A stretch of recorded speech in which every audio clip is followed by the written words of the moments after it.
Amis de la seconde circonscription, c'est vrai, c'est la première fois qu'on joue la musique, c'est ce soir qu'on nous l'a emmené. Alors c'est vrai qu'au départ je ne voulais pas danser. Et j'ai dit qu'on va danser après. Après mes mots. Hein? Mais après je me suis rappelé que lors d'une conférence ou alors de débat, non, deux tracts que j'ai vus la semaine dernière. On disait Karamé fait le carnaval.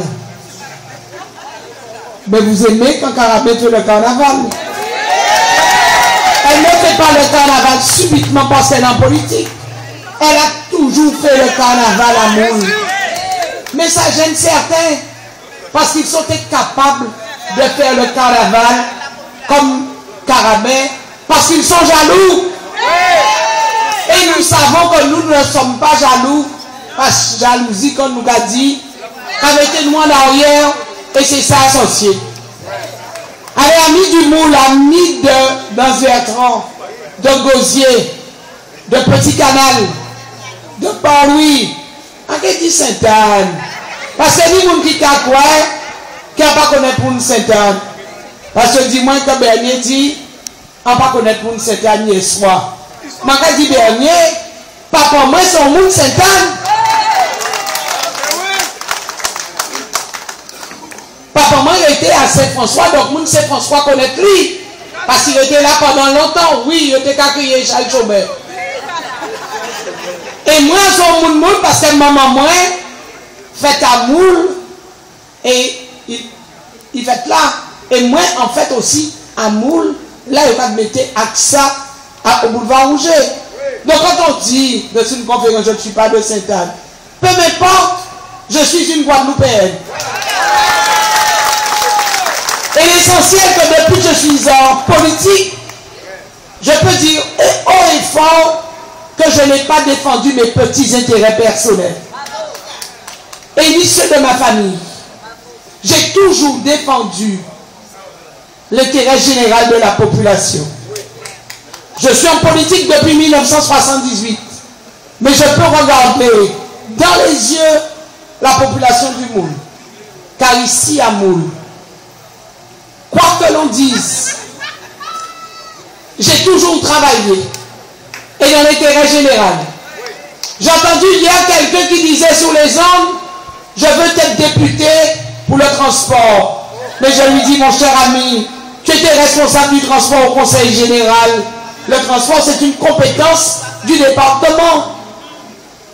Et dans la collectivité, au bout de ma commune, je peux dire que le maire de la commune et son conseil municipal, nous avons mis effectivement en place le transport urbain. Ça veut dire de la section, des sections au bout. Nous avons une petite difficulté concernant cette Marguerite parce que dans la région de cette Marguerite et La Fontaine, on nous avait dit, et c'est vrai qu'il y avait le transport interurbain qui est de la responsabilité du président du conseil général. Alors nous disons à celui-là qui veut nous donner des leçons, et je crois qu'Anzala l'a bien dit, un seul opposant actuellement dans le conseil municipal sur 35, il n'a jamais compris et je lui ai tendu la main. En signant mon soutien à François Hollande, je lui ai dit qu'on va se rencontrer et qu'une nouvelle fois, je te tends la main. Je comprends que tu sois blessé, mais l'essentiel pour la commune du Moule, c'est aller de l'avant. Et l'essentiel pour l'équipe de Karamé, surtout le chef des unités, c'est de s'entourer justement de gens responsables, mais de gens capables de défendre les dossiers du Moule et les dossiers du département quand ils sont conseillers généraux et de la région quand ils sont conseillers régionaux.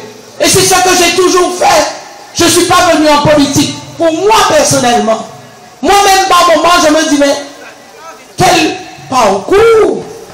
En rentrant là en 78 de Baté-Mensam, Et me voilà encore en politique. Mais j'ai une qualité. Et je l'ai prouvé lors des dernières élections municipales. Je ne veux pas être une mère marâtre comme Baptiste l'a dit. Je ne veux pas être non plus une montre religieuse qui détruit tous ses enfants, comme une certaine grande dame qui a détruit tous ses enfants autour. Je veux simplement que la Guadeloupe a besoin de tous ses enfants, mais que la Guadeloupe a besoin d'une relève. Et cette relève-là, je veux être là, c'est vrai, la mère protectrice. Mais je veux être aussi, dans cette Guadeloupe, une mère qui rassemble, un élu qui rassemble, et qui va très souvent au-delà des clivages politiques. Alors certains qui sont à droite disent que j'ai changé.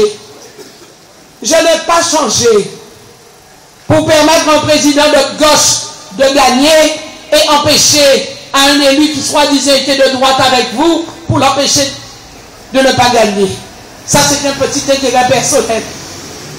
Et aujourd'hui, ceux qui veulent me donner des leçons, comme la grande dame de Basse-Terre, je dis à un moment donné aussi, elle a prétendu qu'elle avait changé de parti politique dans l'intérêt de son pays.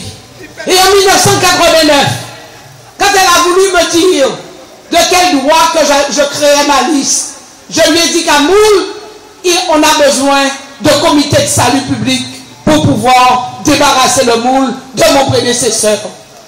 Et rappelez-vous qu'à cette époque, je n'étais pas du côté de Michaud Joffry. J'ai travaillé avec le groupe de gauche. Alors c'est vrai. Après, je suis allé avec eux, croyant que c'était peut-être bien, puisque la gauche, une partie de cette gauche, qui voulait sacrifier une autre partie de la gauche, m'avait fait voter pour elle et j'y suis resté.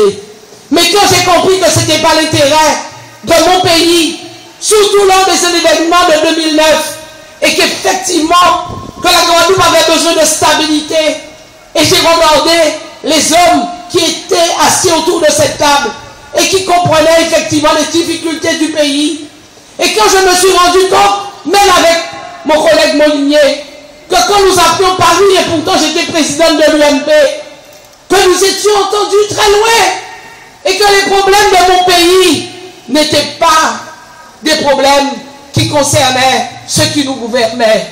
J'ai commencé à réfléchir, et je me suis dit que ce n'est pas possible.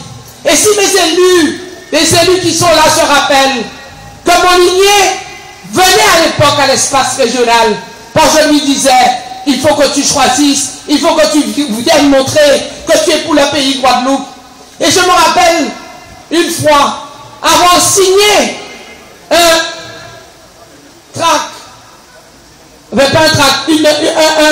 document pour envoyer à Paris, pour rappeler à M. Fillon, Premier ministre de l'époque, que quand il était venu à Basse-Terre et qu'il nous avait dit que nous devions prendre nos responsabilités et que nous sentions que dans ce mouvement de grève qui paralysait l'économie et qui paralysait le pays Guadeloupe, qu'on devait faire entendre la voix de ceux qui nous gouvernent et qu'on n'était pas entendu. On m'a dit que j'ai osé signer avec des élus de gauche. J'ai dit que quand l'intérêt de mon pays me le commande, je prendrai n'importe quelle position quand il s'agit de l'intérêt général. Et à partir de ce moment-là, j'ai commencé à réfléchir. Et j'ai bien réfléchi. Oui, je suis resté dans le mouvement, dans le groupe.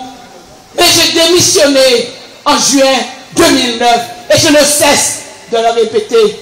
Et tout naturellement, pour moi, la Guadeloupe avait besoin de la stabilité. La Guadeloupe avait besoin des élus qui étaient engagés en politique pour faire entendre leur voix dans l'intérêt général. Et non venus chercher des petits postes pour faire plaisir à un tel ou un tel. Et c'est ce que j'ai trouvé à côté de Victorine Lurel et bien d'autres. Et je me suis dit que cette stabilité, c'est permettre à Victorine Lurel de gagner les élections régionales, de le reconduire dans son fauteuil de président du Conseil général et régional. Et le collègue Elatré l'a dit, quand je suis arrivé à Vieux Habitants, il l'a dit, Karabé est retourné dans sa famille politique. Alors, j'ai une mémoire, et en politique, il faut avoir de la mémoire. Ah mais non, je n'ai jamais changé. Et en politique, quand on est pour l'intérêt général, on sait prendre des décisions. Et je crois que Victorin l'a dit.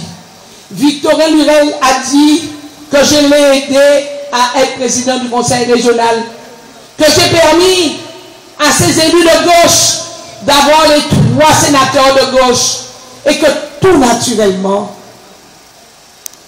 sans rien demander en retour, je n'ai demandé aucune investiture.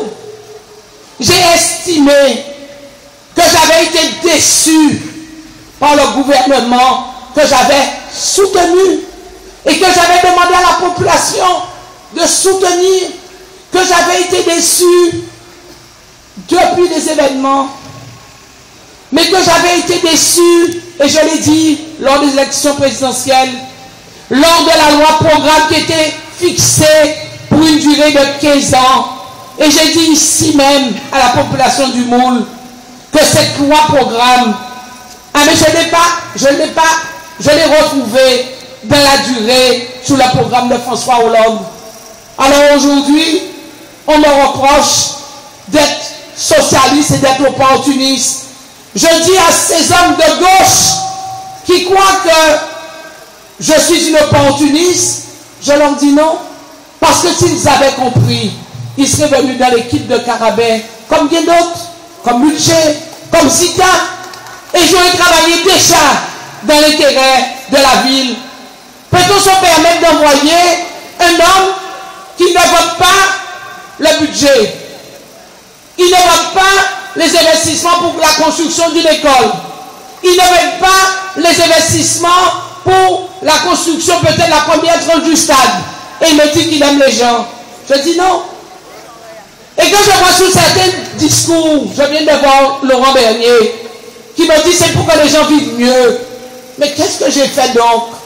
Le bout, dans mon cours, la zone de résorption d'habitat insalubre, qu'aucun maire avant moi n'a voulu prendre une délibération pour déclarer ces zones insalubres. Mais je l'ai fait. Ainsi que la zone de l'Est du Moule.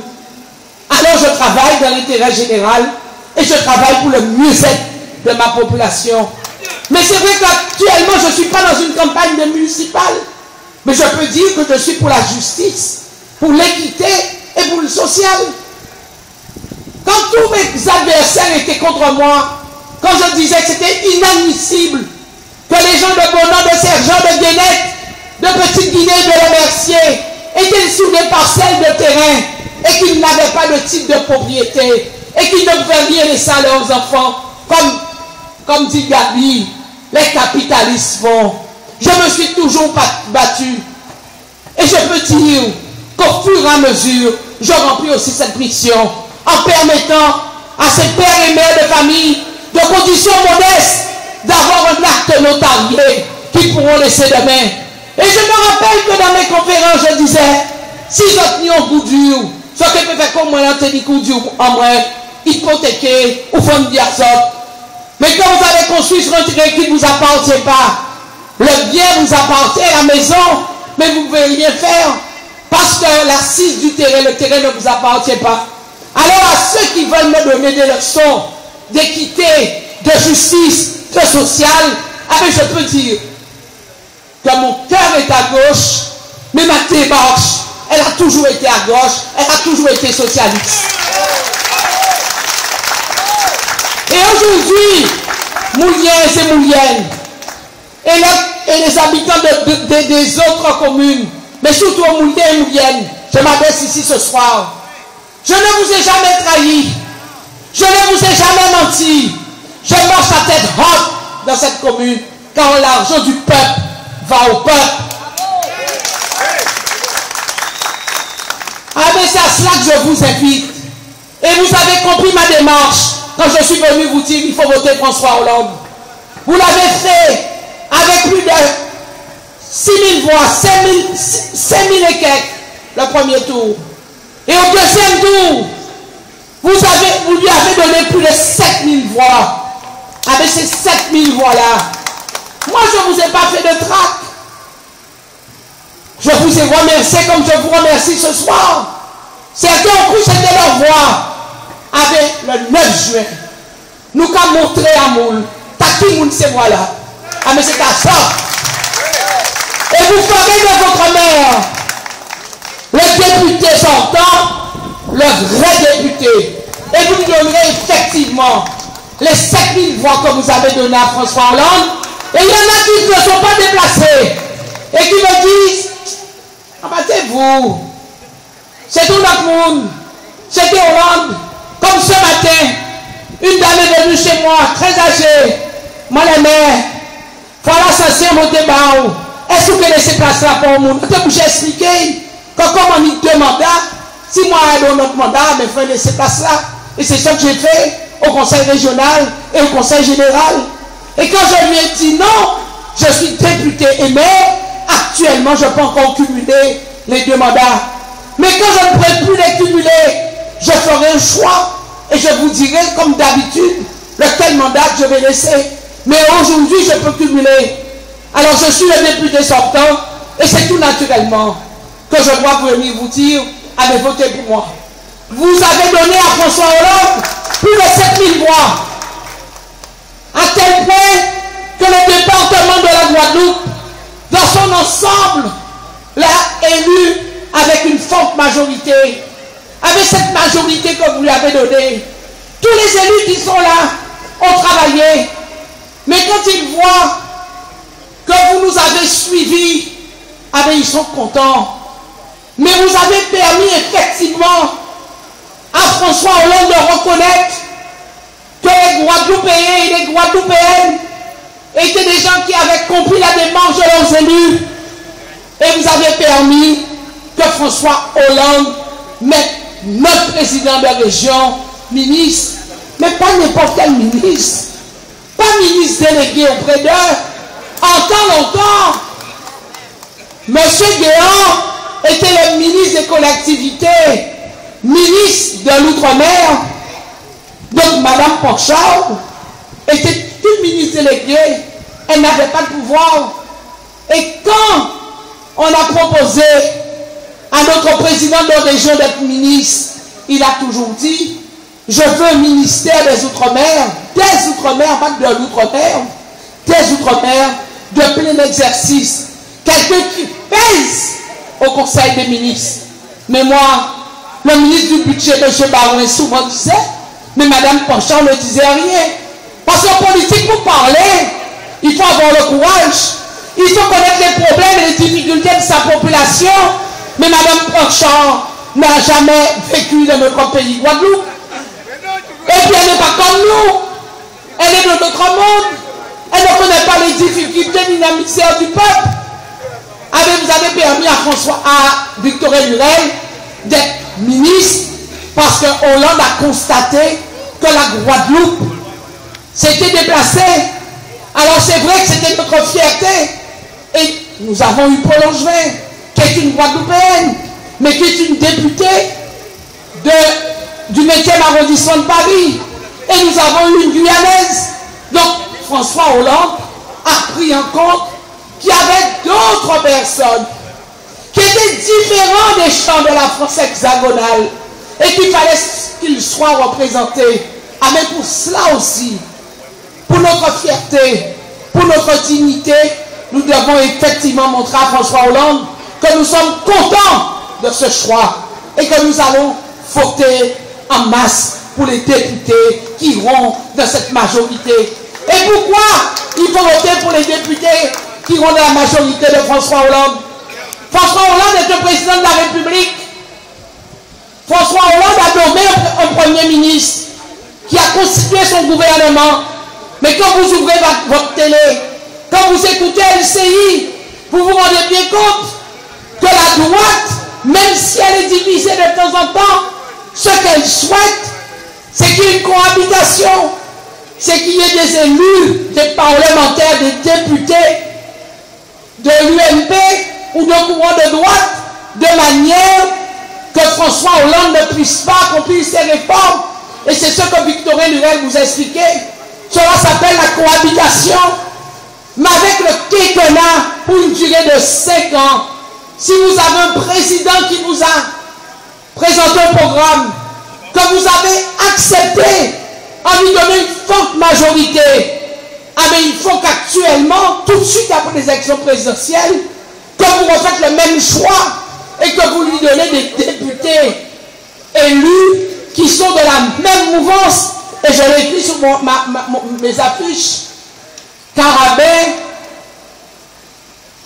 Christian Baptiste, majorité présidentielle. Alors certains disent, je ne pas la midi vers gauche. Avec quand on va faire acte de candidature, Victorien m'a dit, mais majorité présidentielle, mais ça n'existe pas là, dans la monocrature. Je ne suis pas PS. Christian n'est pas PS. Il est PPDG et il a son association, le phare. Nous avons le soutien du Parti socialiste de France. Nous avons le soutien, mais nous ne sommes pas socialistes. Donc, nous avons mis vers gauche. Et naturellement,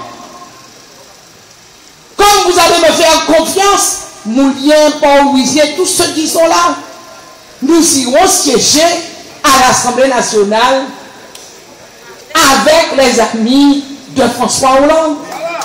De manière que les 60 engagements qu'il a pris pour la France hexagonale et qui nous concernent, nous puissions les voter. Et les 30 engagements pour les Outre-mer, que nous puissions aussi les voter. Et on vous l'a dit, on sait bien que tout n'est pas bon. Nous savons que nous passons, nous en Guadeloupe, la crise, puisqu'on nous a promis effectivement de jeter l'œil sur le pouvoir d'achat, sur notre jeunesse, sur l'éducation. Mais nous savons que la crise qui nous frappe, elle frappe de plein fouet certains pays européens et elle frappe la France. Donc il faudra un audit. Mais nous sommes des gens courageux. Et vous devez être courageux. Nous ne sommes pas encore arrivés comme la Grèce où tout est catastrophique.